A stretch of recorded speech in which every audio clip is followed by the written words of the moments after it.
Hey guys, welcome to Medifaction. Today, let's learn about breastfeeding. Breast milk is an ideal food for neonates. It is the best gift that a mother can give to her baby. It contains all the nutrients for normal growth and development of a baby from time of birth to the first 6 months of life. Ensuring exclusive breastfeeding for 6 months has a potential to reduce under 5 mortality rate by 13%. By far, the most effective intervention that is known to reduce newborn and child deaths. Benefits of breast milk. Number 1. Nutritional superiority. Breast milk contains all the nutrients a baby needs for normal growth and development in an optimum proportion and in a form that is easily digested and absorbed. Number 2.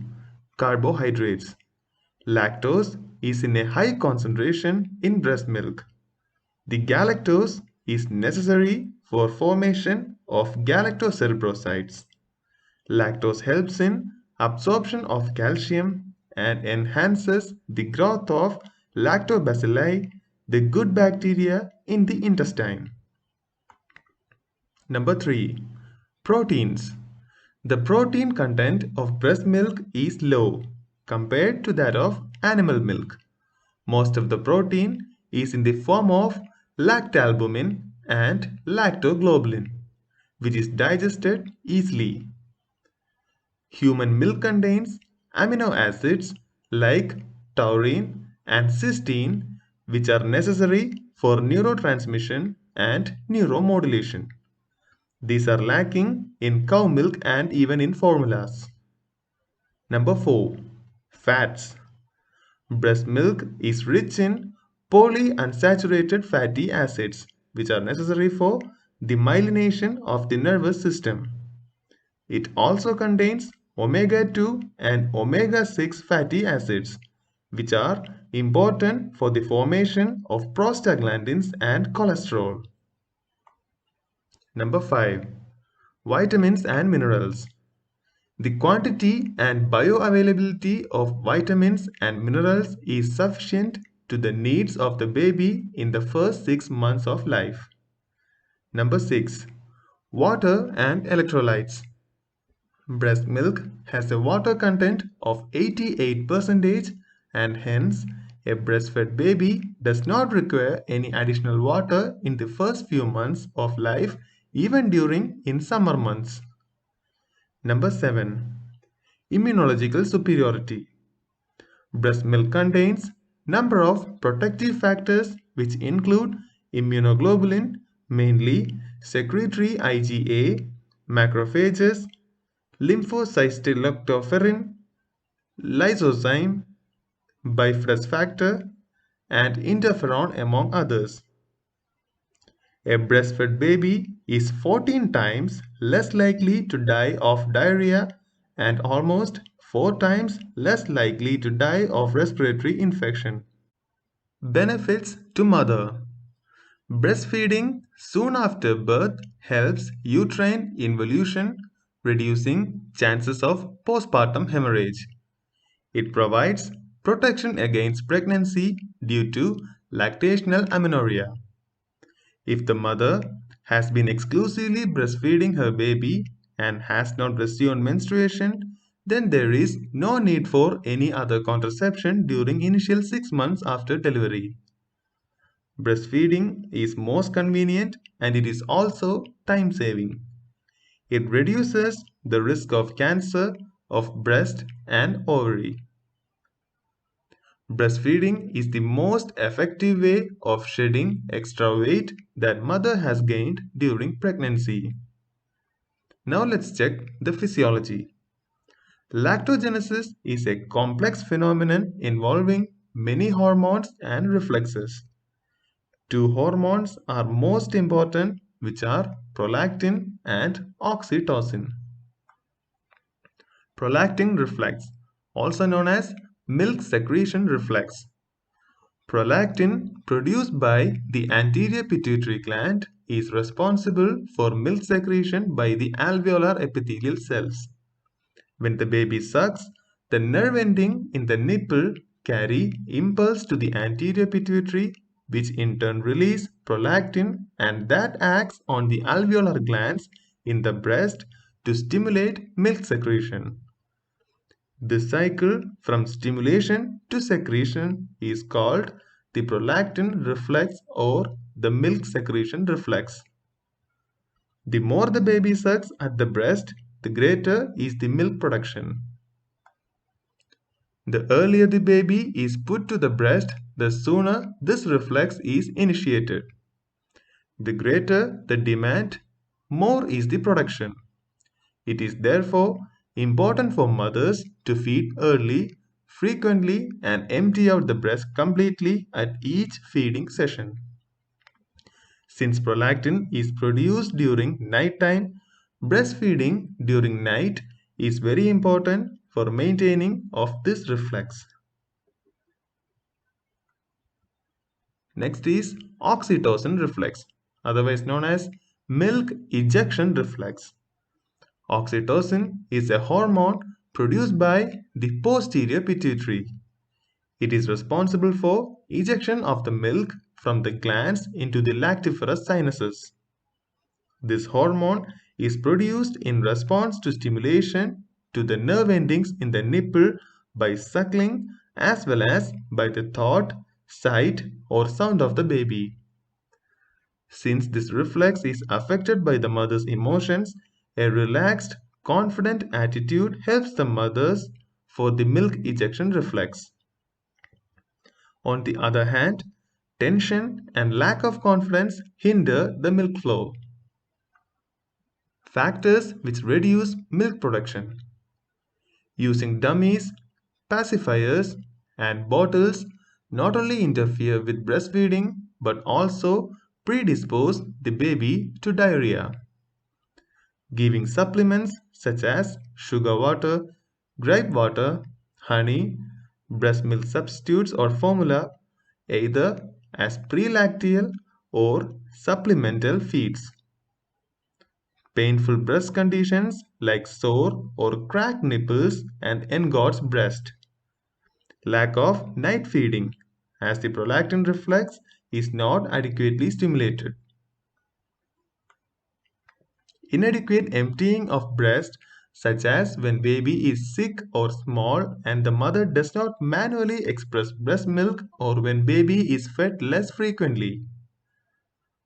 Now let's see the reflexes in the baby. A baby is born with certain reflexes which can help the baby to feed by itself.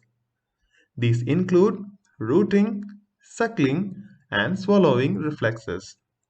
First, let's see the rooting reflex. When cheek or the side of the mouth is touched, the baby opens her mouth and searches for the nipple. This is called rooting reflex.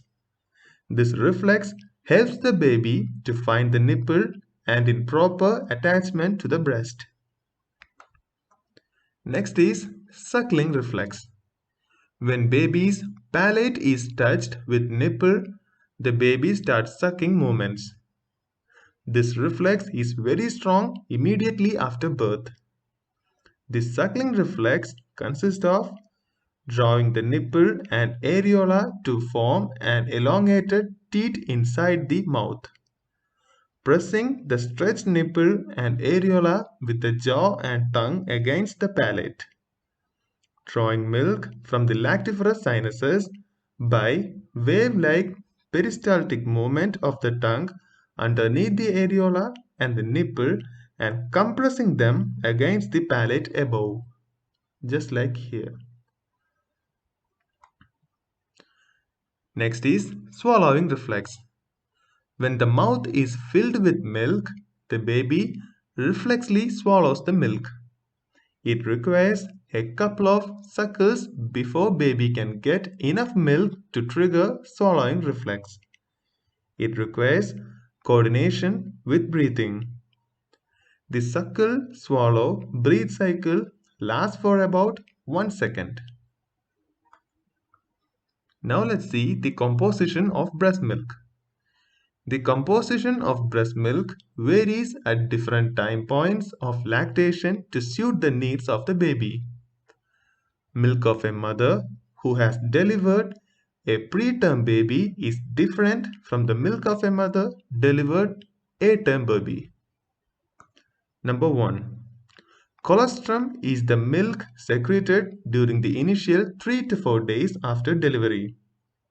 It is small in quantity, yellow and thick, and also contains large amount of antibodies and immunocompetent cells and vitamins like A, D, E and K. Next we have transitional milk, which is the milk secreted after 3 to 4 days until 2 weeks. The immunoglobulin and protein content decreases while the fat and sugar content increases. Number 3. The mature milk, which follows the transitional milk. It is thinner and watery but contains all the nutrients essential for optimal growth of the baby. Number 4. The preterm milk, which is the milk of a mother who delivers before 37 weeks. It contains more proteins, sodium, iron, immunoglobulins, and calories as per the requirement of the preterm baby. Number 5. Foremilk, which is the milk secreted at the start of a feed. It is watery and is also rich in proteins, sugar, vitamins, minerals, and water that quenches the baby's thirst. Number 6. The hind milk comes later towards the end of the feed and is also richer in fat that provides more energy and gives a sense of satiety. Thus, the composition of milk varies during the phase of feeding. For optimum growth, the baby needs both fore as well as hind milk. Therefore, the baby should be allowed to empty out one breast completely before switching out to the other. Now let's see the technique of breastfeeding. Mothers require substantial assistance to learn the technique of breastfeeding. With correct technique, breastfeeding is natural and a pleasurable experience for the mother. However, a variety of breastfeeding problems do occur in large proportion of mothers that require counseling and support from the health providers for their prevention and appropriate treatment. First is positioning. Position of the mother. The mother can assume any position that is comfortable to her and the baby. She can sit or even lie down. Her back should be well supported and should not be leaning on her baby. Next is position of the baby. Make sure that baby is wrapped properly in a cloth. Baby's whole body is supported, not just neck or shoulders. Baby's head and body are in one line without any twist in the neck.